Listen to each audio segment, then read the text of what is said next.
大家好，欢迎大家收看中国简报。我们为您带来全球媒体关于中国时政、经济和社会的最新内容以及独家分析。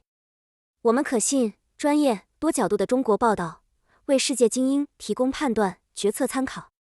中国简报使用多种语言发行，包括文字、视频、播客、书刊多种形式。同时，我们也在6度世界进行全天候播放。中国简报，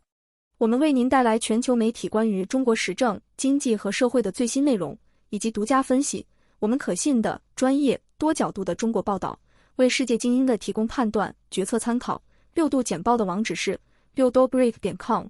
中国简报使用多种语言发行，请通过6dobrief.com 订阅。白宫表示， G7 将与中国采取共同的去风险，而不是脱钩方式。路透社，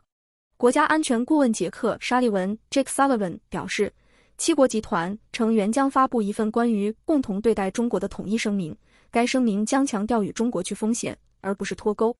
沙利文表示，该声明将包括保护敏感技术的措施，美国致力于与中国进行经济接触。据报道，该声明将在日本 G7 会议后发布，旨在促进合作，并呼吁发展更具弹性的供应链，并呼吁与中国建立稳定和建设性的关系。日本与中国的市场和实力相比相形见绌。BBC， 日本正处于十字路口，因为由于自信的中国、朝鲜的核威胁和俄罗斯不可预测的行为，日本担心被包围，这引发了该国公众对更大军事化的呼吁。政府正在开始数十年来最大的军费开支狂潮，并正在寻求扩大其武装部队。民意调查显示，尽管日本在对广岛和长期使用原子弹后放弃军事化，但扩大国家军事能力的接受度得到了更广泛的接受。和平主义被许多人认为是日本公众的偶像，尽管该国近年来推动了更大的军事化，但其反核和反战情绪仍然非常活跃。自民党采取行动之际，日本战后奇迹般的经济已经萎靡不振，与中国的市场和实力相形见绌，而人口却在老龄化。政府进一步军事化的举动也逐渐引发了对其和平主义理想的质疑，因为一些人认为该法律削弱了日本。尽管如此，一些专家认为日本的理想仍然完好无损，日本只是在改变其安全政策，以应对不断变化的战略环境。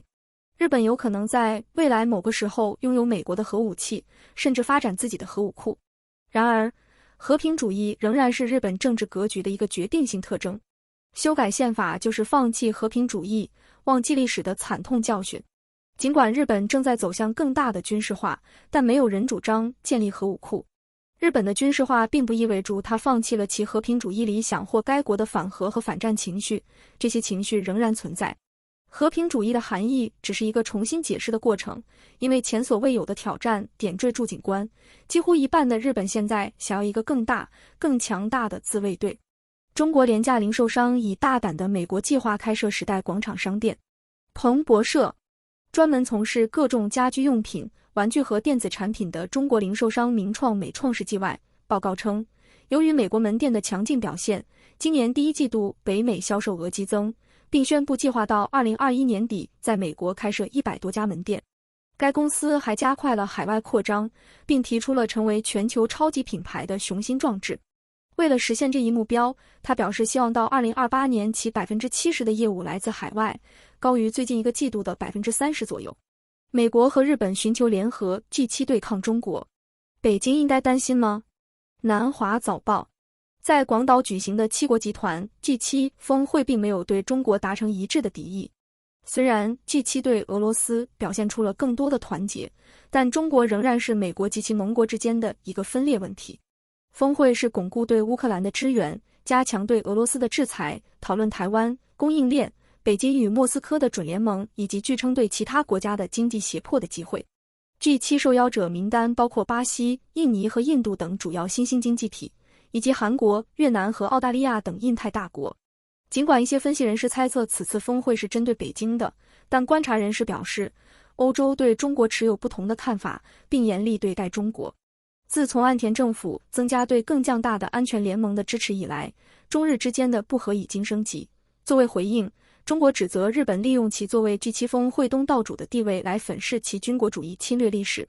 约翰斯顿决定是否对中国的外国干涉进行公开调查。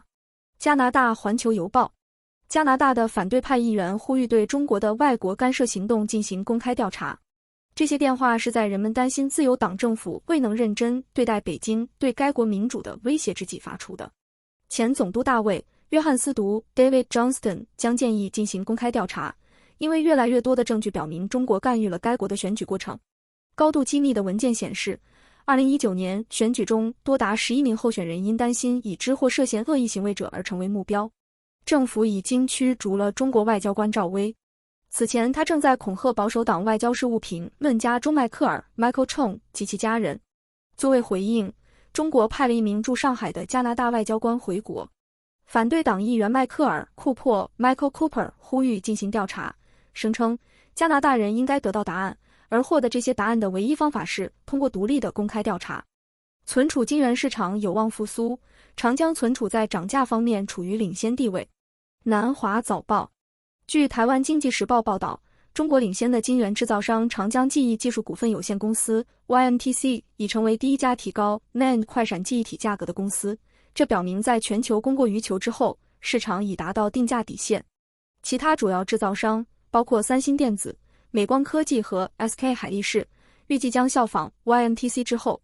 这表明这些公司认为市场已经触底，供需失衡正在逐渐缓解。分析师王立福说，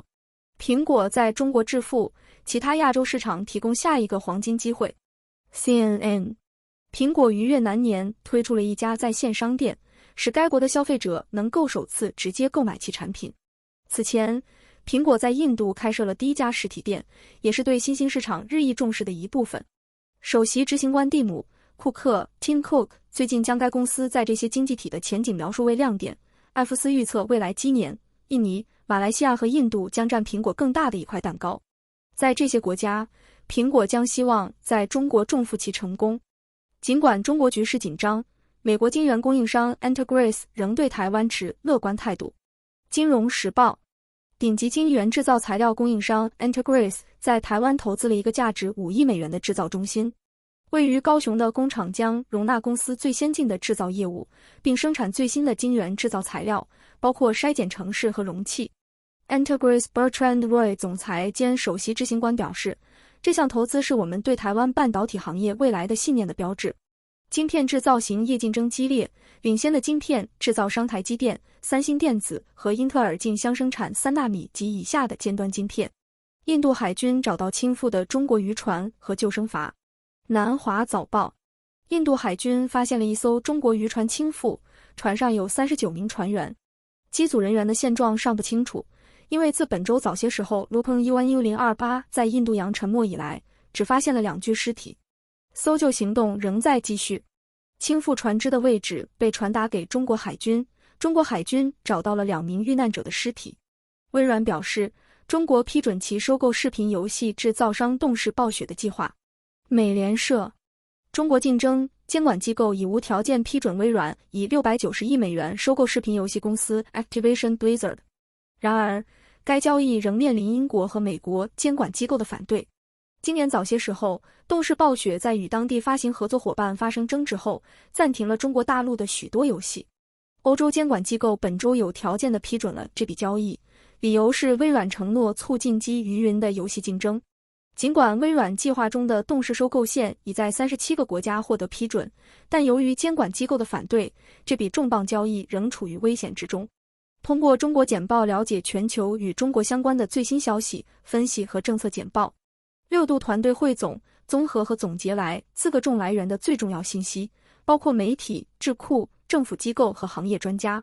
我们的使命是为您提供易于访问且非常有价值的信息。这些信息是根据您的特定兴趣领域量身定制的。